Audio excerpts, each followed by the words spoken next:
At the CBS Evening News, we focus on solutions, finding solutions to healthcare problems, how much money we can spend on groceries, finding solutions to help people understand what are the right choices to make for you and your family. Tonight, from tornadoes to hail to a powerful blizzard, we're tracking severe weather across the country. Then the ripple effects a major healthcare cyber attack is having on patients. And America gets a step closer to another moon landing in your lifetime on the CBS Evening News.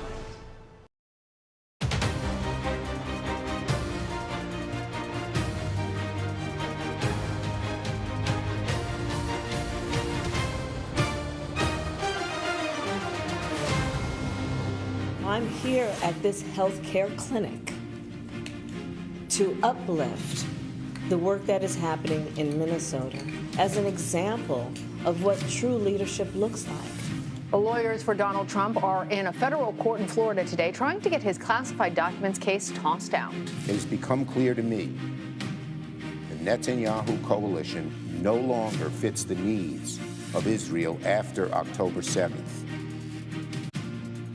Hello, I'm Caitlin Huey-Burns in Washington. Welcome to America Decides, and welcome to a presidential campaign unlike any other. The campaign trail versus the courtroom dynamic that has really come to define this race was on full display today. President Biden is in Michigan meeting with voters, and Vice President Kamala Harris made a first-of-its-kind visit to a Minnesota reproductive health clinic that performs abortion services. Here's some of what she had to say. How dare these elected leaders believe they are in a better position to tell women what they need, to tell women what is in their best interest. We have to be a nation that trusts women. But former President Trump isn't on the campaign trail today. Instead, this morning, he arrived in court for one of his many lingering legal cases. We'll go to Florida in a moment, but first we begin with Aaron Navarro, who is following the president in Michigan. Aaron, good to see you there in Michigan. Obviously, a huge, critical battleground state for both the current and former president. And recent polling shows that Biden has really struggled with Arab American voters in the state, especially over his response to the Israel-Hamas war. I know you've done a lot of reporting on this through the primary and now. What's he hoping to accomplish with this trip now that he is in general election mode? Hi, Caitlin. Good to be with you. I'm here in the headquarters of the Saginaw Democratic Party, Saginaw County. This is a county that's essentially going to be a bellwether for the state. You have a core base of Democratic voters here in the city of Saginaw, surrounded by suburban, more moderate Republican voters. And by President Biden coming here, visiting the east side of Saginaw today, local leaders told me it's just a sign that he is acknowledging that he needs to tap into the Black community. He needs to show up and really kind of re-energize them ahead of what's, a rematch between Trump and Biden, where voters kind of know where they stand on their opinions of both of these men. But I'm being told that, the president coming here, listening to the voters, what they have to tell them is going to be really key as they kind of build up support in the Democratic base. Yeah, it's so interesting to see where he is deciding to go, and that tells us a lot about where they think the campaign is heading. I mean, he was also in Wisconsin yesterday, so he's been spending some time in the Midwest, of course, another big battleground state.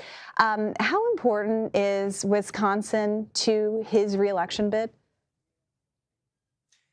It's crucial. It's part of that blue wall that he needs. And I was speaking with the Democratic Party chair of Wisconsin yesterday, and I asked him, what's different this cycle in this rematch between Trump and Biden compared to in 2020? And he brought up the Dobbs decision. He thinks that ever since that happened in 2022, that it's galvanized Democrats, not just in urban or suburban areas, but even those in the rural areas. And we're going to see, especially in Wisconsin, they have 44 field offices, the Biden campaign and the state Democratic Party there, signaling they're not just looking to compete in the suburban areas that they need, but in the rural areas where they need to kind of tampen down any Republican lead and juice up the numbers so that they can win in the state. But he told me it's a 50-50 state in Wisconsin, and they're expecting it to be 50.3% at most for Biden this November. So they're expecting it to be close.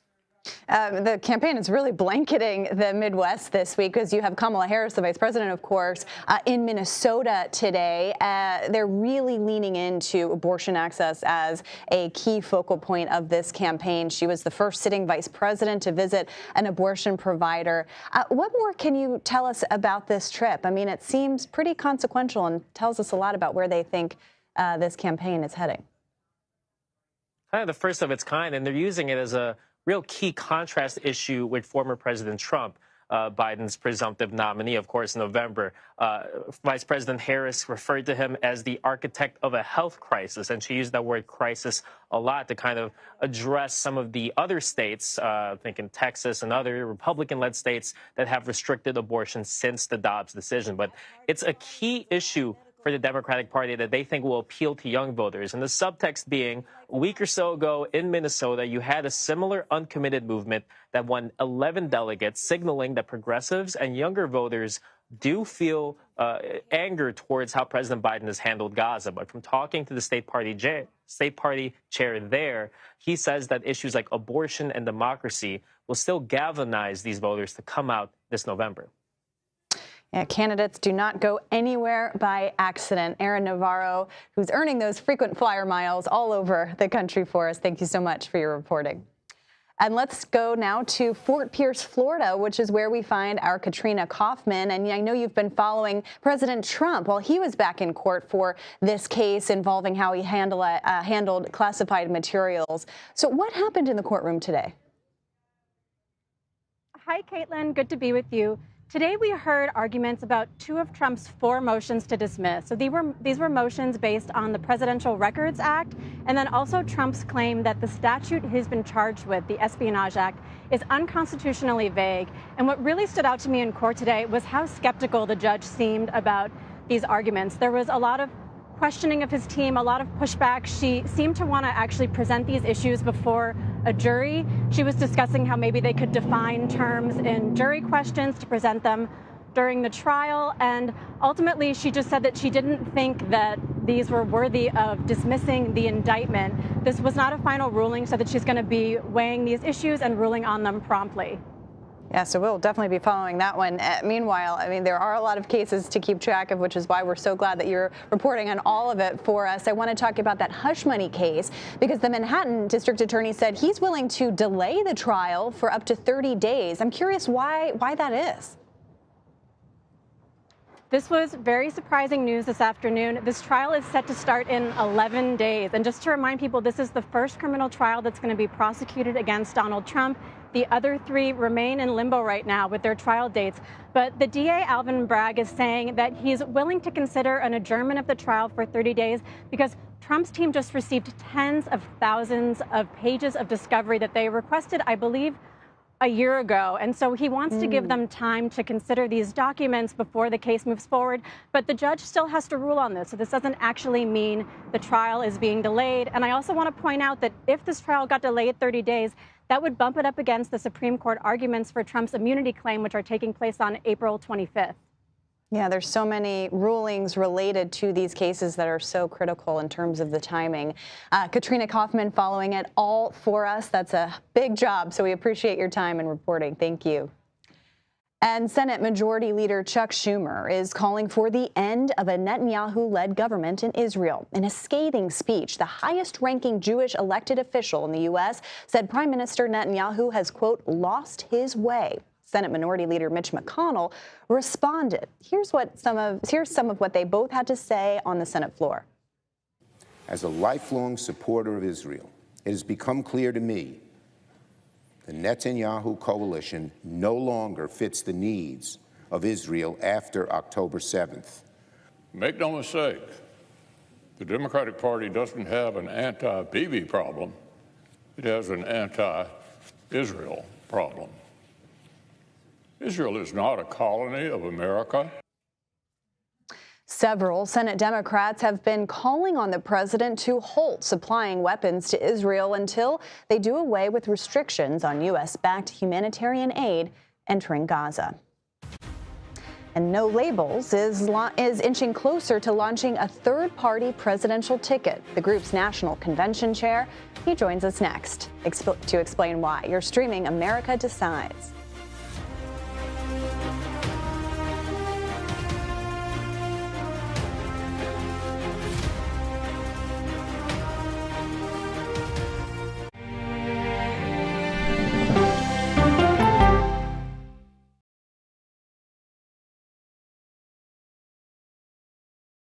Mr. President, there's a lot to talk about. A lot to talk about. If China invades Taiwan, what will the U.S. Navy do? Here in Tel Aviv, second siren in about 10 minutes. This Humvee just pulled up and said, it's time to leave. The CBS Evening News with Nora O'Donnell. I had progressively fallen deeper into the world of online sports betting. The risk is the rush. What do you think is driving the spike in popularity? I think it's legality. If it's legal, I'm going to use it. There are ways to bet when you are 18. We've created an epidemic of child gambling. You can't walk into a male dormitory in a college campus without sports betting happening. It's America's most neglected problem. I use sports betting as a way to escape, when in reality, I'm choosing self-destruction. Whatever I had left, it was gone. The purpose of the industry is to get you to play to extinction. And that means until all your money is gone.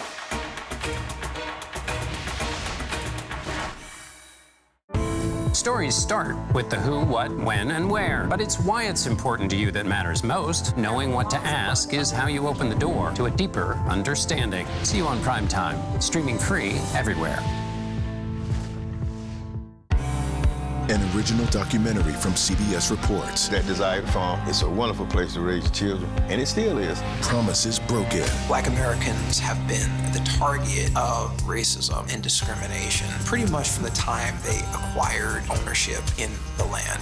Costing black farmers hundreds of billions in generational wealth. They did everything to make sure we were run off that land. But communities are uniting to continue the fight. Collective ownership is powerful. To keep their land and their dreams alive. To watch my children play on land that we own means everything. So land is power. Most definitely.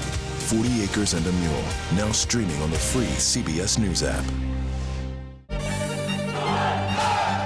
An original documentary from CBS reports tensions rising between a powerful country and a vital island. The supply of this technology came grinding to a halt. The world would grind to a halt. Absolutely. As Taiwan faces threats and aggression, Taiwan is on the front line, and we understand our responsibility as a democracy.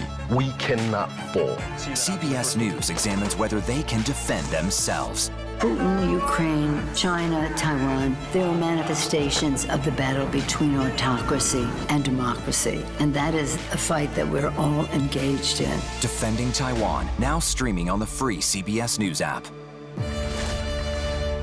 When weather turns extreme. Record-breaking storm surge and devastating wind. Every second counts. The mud punched a hole right through the wall. See, hear, feel the forecast. Tonight on the CBS Evening News with Nora O'Donnell. Welcome back to America Decides. The centrist group No Labels is moving ahead with plans to field a presidential ticket. The move could have a major impact on the 2024 presidential race. No Labels National Convention Chair Mike Rawlings joins us now. He's also the former mayor of Dallas.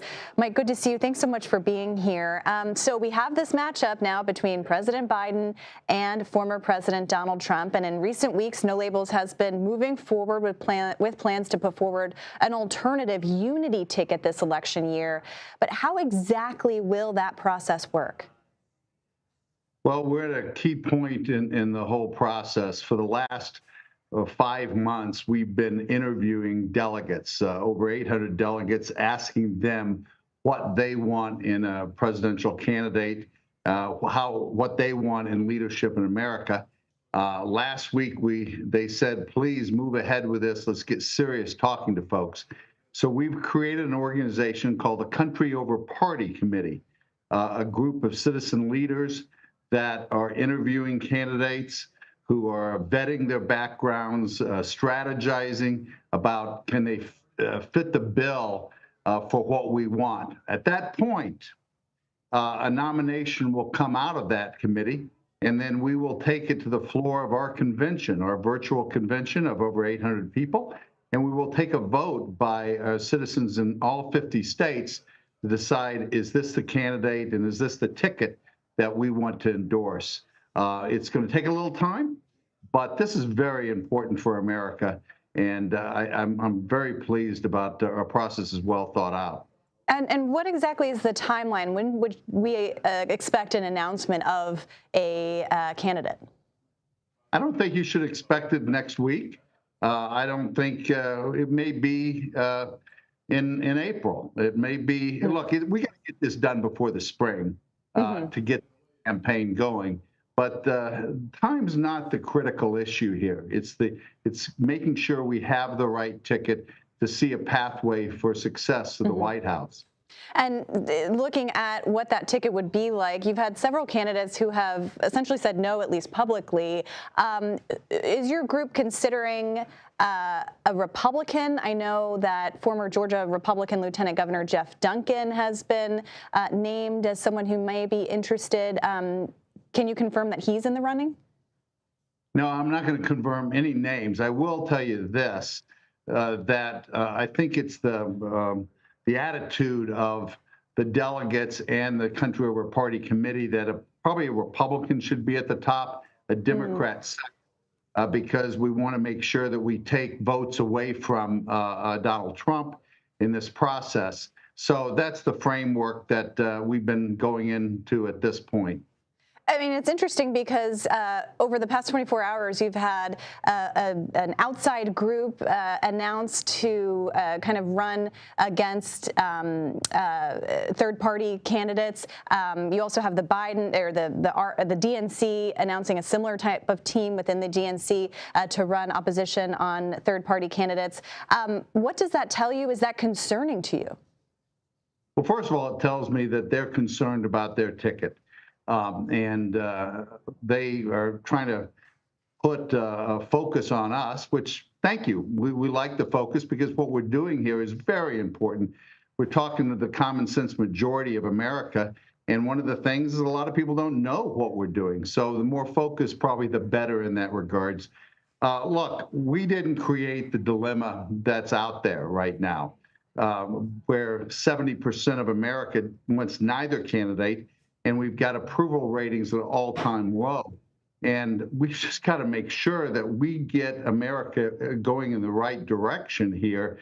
And we're going to do what is right in this democracy of the United States, and that is speak up, try to tell the story the best way we can. And if people like it, that's great.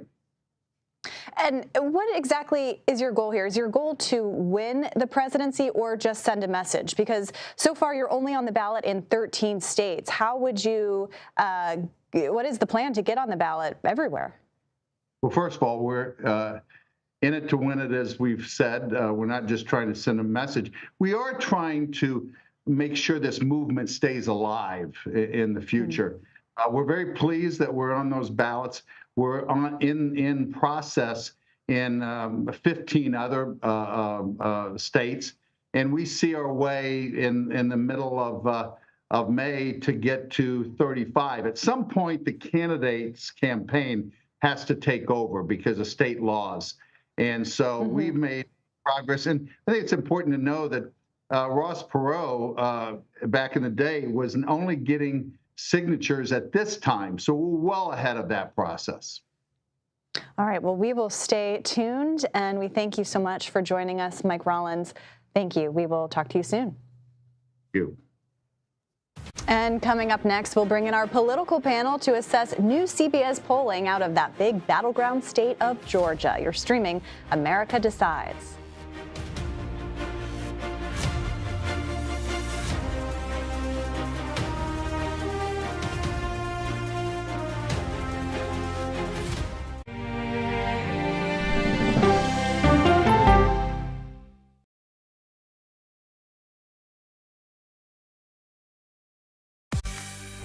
On our places. Yes, right, shiny faces. When you wake up in the morning, we want to be your go-to team. Nate has one of the quickest minds I've ever seen. Tony has a way of making people feel comfortable. Gail has this unbelievable knack to ask the question that you're asking at home. I've been told I could talk to a tree, and that's pretty much true. I don't go to work in the morning. I go for coffee with my two good friends, and we talk about the world. Your morning routine just got better. CBS Mornings, weekdays at 7. It didn't seem like anything could happen, because nothing ever happens in East Palestine, but it did. Authorities released toxic fumes from 5 derailed train cars. Resident, please evacuate. Acute bronchitis due to chemical fumes. Did you ever have these problems before the derailment? No, ma'am. This neighborhood's not safe no more. We can assure the community that there's not vinyl chloride entering their communities. Then why are there so many people feeling these various symptoms of bloody noses or difficulty breathing or bronchitis? That's a hard question to answer. We're talking about one of the most blatant releases of a mixture of some of the most toxic chemicals that we've seen in America. I feel like now I have a duty to warn other communities. If my daughter has to watch me die of cancer, at least it saves someone else.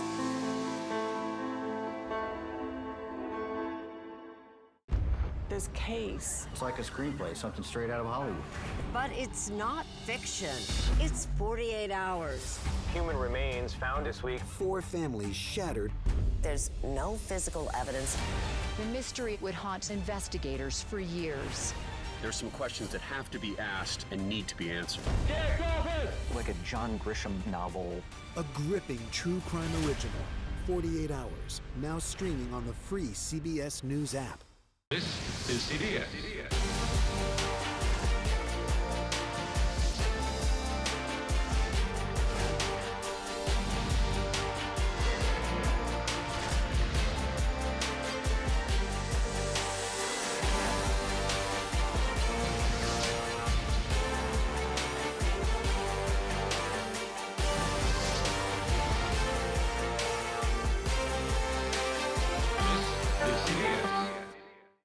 Hello, everyone, and welcome to our Dragon capsule here in space. Sightseers in space, the thrill of a lifetime. Seeing the Earth from space, it was so exhilarating. But the risks that come with the territory. There have been 4 fatal accidents. That's a 1% fatal accident rate. Might make you look before you launch. If you had 1 out of 100 airplanes falling out of the sky, we'd have a public crisis. Space tourism, now streaming on the free CBS News app. And welcome back to America Decides. Voters in Georgia are weighing in on which 2024 candidate they think benefits them most financially. A recent CBS News poll found 48% say they're better off under Trump's policies, while 22% say they're better off under President Biden's. The economy front and center in this campaign. Let's bring in our political panel, Ashley Etienne and Olivia Perez-Cubas. Ashley is a CBS News political contributor and former communications director for Vice President Kamala Harris, and Olivia served as the spokesperson for Nikki Haley's presidential campaign. Ladies, great to have you both with us here today. Lots to get to. Yes. Ashley, do you want to talk about this poll? Because you saw those numbers. The top line is that Biden is lagging behind Trump in that key battleground state of Georgia, and you can kind of see the economy seems to be fueling that. I'm curious what you make of that, considering Georgia was so critical to him winning in 2020. Well, I mean, there's 2 reactions I have to it. One is it's too early to overinvest in polls, right? There was never a poll that showed that Donald Trump was going to win in 2016. My other reaction, though, I'm just going to have to say the quiet thing out loud since I'm a communicator. Yeah. It is hard to win a messaging battle against someone who lies. And that's just flat out it. And it's not held to account, not just by the media, no disrespect, but also by his own party. So Joe Biden has an uphill battle every day to sort of push back against the lies that are being perpetuated by Donald Trump and all his lackeys around him. And then he's got to add on to that, couple it with the fact that he's got to figure out how to actually penetrate these communities and you know, sort of get his message of accomplishments to them in their feeds, where they are on their news media, right? In their, and so that is a challenge, and it's just hard to win a messaging battle against someone, and I've tried it, against someone who's willing to lie. And that's really what I see working out in these polls. I mean, one thing, too, though, on the Republican side, Olivia, is that there are some glaring warning signs for Donald Trump in Georgia. We just had a primary there. Your former boss, Nikki Haley, was out of the race, but she was still on the ticket in Georgia. And obviously she didn't win the primary, but she did really well in the suburbs. And I've talked to a lot of Republicans who have said that should be, glaring red lights for winning in November. I think you said it best. It should be very much a warning sign for Donald Trump. And look, I want to talk a little bit about this kind of Haley voter who we see emerging. This is a voter who Nikki was consistently getting 30 to 40% of Republican primary voters. And these are people who are traditional conservative Republicans. These are independents, many who feel politically homeless. These are soft Democrats, many of whom are kind of view unfavorably Joe Biden and some of his policies. So she has captured what we are seeing as the Haley voter. And I will say that we kind of saw how important this block is going to be in Georgia because this voting block will determine who wins in November. To your point, in Georgia, Nikki did, I think, over 60,000 voters came out in Georgia to vote for her, a third of whom came out on Tuesday to vote for her, a week after she dropped out of the campaign. And this is kind of what Nikki has been talking about in terms of this is a significant block. We have to appeal to them. They can't be ignored. And I will say that whichever candidate works hardest to earn their vote will be the candidate that wins in November. And have you seen Trump makes any sort of overtures to those types of voters? I think that remains to be seen. I think a better way to maybe look at it is what won't earn their support. And what won't earn their support is saying anyone who's not MAGA isn't part of the Republican Party. What won't earn their support is saying anyone who supports or donates to his political opponents is not welcomed or will be permanently barred. I think what won't earn their support is criticizing Nikki Haley's dress or going after the service of her husband. These are all things that he did in recent weeks. These are all things that certainly won't earn their support. And I think in terms of what it will take to earn their support, it's about bringing voters back into the fold. It's about making the Republican Party a story of addition again, and we've lost that a little bit. I mean, as we've seen, though, Biden's the one that's made some overtures to those voters, saying they have a place in my campaign. And Ashley, it also seems like the Biden campaign is really leaning into the idea of expanding abortion access. We saw Kamala Harris, of course, go to Minnesota today. It was a pretty historic visit. Yeah, no, I mean, history was made today. She's the first either president or vice president to go visit an abortion clinic. I mean, abortion is a gift that will continue to give to the Democratic Party. It's the gift that will continue to give for the party. But I would love to go back to this question about Nikki Haley voters. I just would challenge her to demonstrate the courage that she was asking her voters to demonstrate. Like, why drop out of the race? You're still garnering 75,000 people in Georgia without even being actively, aggressively campaigning. Why not explore all of your options? You could run third party. She could run third party and hold on to her voters and try to extract something out of the Republican Party. Here's the other reality, though. Donald Trump is right. There is no place for those voters in the current Republican Party. So my question is, what are the Nikki Haleys of the world going to do to really reestablish the Republican Party? Because it's no longer what it was. It's now Donald Trump's party. It's now the MAGA party. And you've got all of these Republicans that are looking for a home. And so my question is to Nikki Haley and her team. Don't get out of the race. Stay in. Demonstrate a level of courage on behalf of the American people, on behalf of American democracy. I mean, she's obviously dropped out of the race, but can you imagine her staying engaged? I mean, she said that Donald Trump will have to earn the support of these voters. Well, look, and to be clear, the campaign is over. I no longer speak for her, so these are my thoughts. But look, I think that there is a place for Nikki in this party, in the political landscape. She has an important voice. For my sake, for the party's sake, I hope she stays active in this space. But I would say it's not just Republicans who feel like they don't have a home. There are many independents who feel like they don't have a home, and there are many soft Dems who feel like they don't have a home. And that might be your new coalition for the new Republican Party. I mean, the reality is, like, we can't put the genie back in the bottle anymore. The Republican Party is going to have to start taking very seriously. Do we want to continue to go down this path of MAGA, or do we want to right size and get back to the Reagan, policy heavy, Republican Party that we used to know. It's important to remember, though, that the Republican Party is bigger than one person, and it might not feel that way, and it's certainly undergoing a transformation. You could say the same of the Democrat Party. But there is, I think, more than anything, what, for example, Nikki Haley and her campaign demonstrated is that there is a significant voting bloc of traditional conservative Republicans who do believe in fiscal discipline, who do want to see national security, who don't like this notion of increasing isolationism.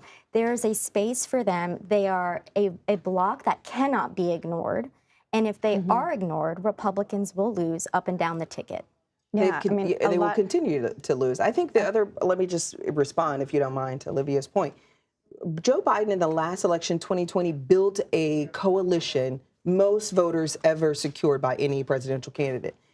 Build a coalition that was broader than the Democratic Party now. And he's on his path to doing that. To your point, abortion is one of those issues that's going to fuel and sort of enable that broad coalition that we're seeing.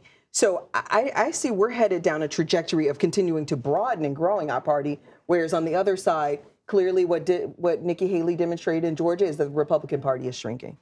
Well, as it stands. That remains to be seen, and I hope that so long as voices like the Nikki Haleys of the world stay in the fight, or that their voices remain out there, that is not the case. Okay, well, we will continue this discussion throughout the course of this campaign. It's so good to have you, Thank and you. Representation of, you can have these discussions in a nice civil setting. Absolutely. So Ashley and Olivia, thank you very much. Thank you. Does it for us today, but we'll be back with another edition of America Decides on Monday at 5 p.m. Eastern. You're streaming CBS News.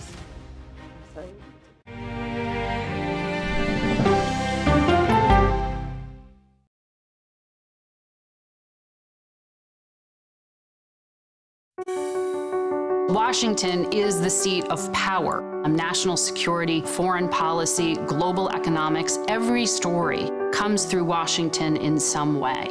We bring some of the most powerful voices in America to the table.